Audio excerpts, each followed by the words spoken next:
outside experience ਦੀ ਆਪਾਂ school ਦੇ ਵਿੱਚ ਹੀ ਆ ਆਪਾਂ ਵੇਖਣ ਆਏ ਆ ਸਾਰੀਆਂ ਲੱਗੇ ਚੀਜ਼ਾਂ ਕਿੱਦਾਂ ਦੀਆਂ ਨੇ ਟਰੀਸ ਵੇਖਣ ਆਏ ਆ ਠੀਕ ਹੈ ਬਾਅਦ ਵਿੱਚ ਕਲਾਸ 'ਚ ਜਦੋਂ ਜਾਵਾਂਗੇ ਫਿਰ ਤੁਸੀਂ ਸਾਰਿਆਂ ਨੇ ਮੈਨੂੰ ਟਰੀ ਡਰਾ ਕਰਕੇ ਦਿਖਾਉਣਾ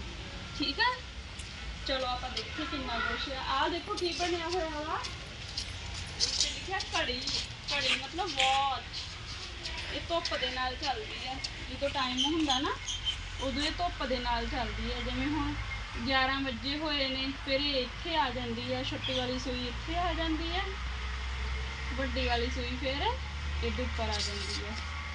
ਤੇ ਆਹ ਵਾਲੀ ਸੂਈ ਹੌਲੀ ਹੌਲੀ ਹੌਲੀ ਹੌਲੀ ਹੌਲੀ ਹੌਲੀ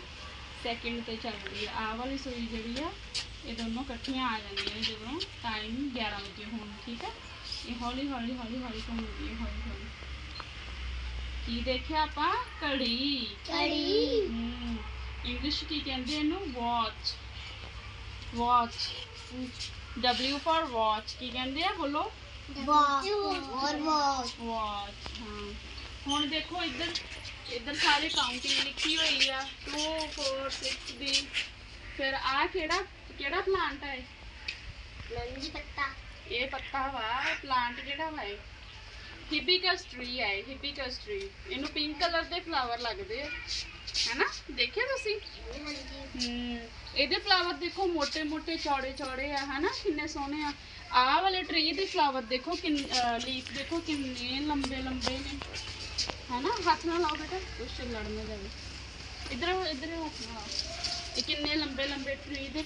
ਲੀਫ ਨੇ ਉਹਦੇ ਲੀਫ ਕਿੰਨੇ ਮੋٹے ਮੋٹے ਹੈਨਾ ਡਿਫਰੈਂਟ ਹੈਗਾ ਨਾ ਹੁਣ ਆਹ ਵਾਲੇ ਲੀਫ ਦੇਖੋ ਆਹ ਲੀਫ ਛੋਟੇ ਨੇ ਪਤਲੇ ਪਤਲੇ ਨੇ ਇਹ ਲੀਫ ਇੱਕ ਆ ਵੀ ਲੀਫ ਹੈਗੇ ਨੇ ਵਿੱਚ ਕਿੰਨੇ ਛੋਟੇ ਛੋਟੇ ਇਹਨੂੰ ਪੰਜਾਬੀ ਚ ਕਹਿੰਦੇ ਆ ਤਰੇਕ ਦੇ ਫੁੱਲ ਆ ਪੱਤੇ ਆ ਸੌਰੀ